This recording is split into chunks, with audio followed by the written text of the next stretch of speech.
State asida inner line permit chatnare haijarabasu labdam asida mitop changsilakpa yengsinaba leiriba maruiba mau gate ki foreigner check post higher authority gi maikaidagi ILP gi tawfam thokpa thabaksing khanganba leitre.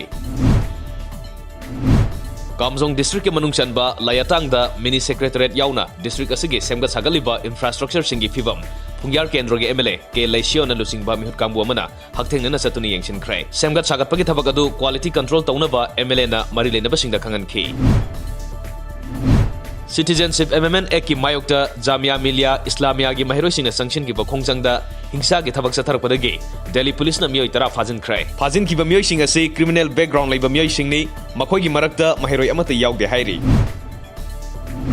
Citizenship Amendment Act ki mayokta Assam da miyam na sanction ki bakhongchang da hingsa gi thodok sing tholok padagi hauki ba yumsa kaisa numitage Assam da thamlaki ba curfew ngasi dagi lokthok loinena internet broadband su tharagani haina finance minister gi thoksu puriba North East Democratic Alliance NEDA gi chairman Himanta Biswa Sarma na high cry adumoinamak mobile internet ti athingba leikigani hairi.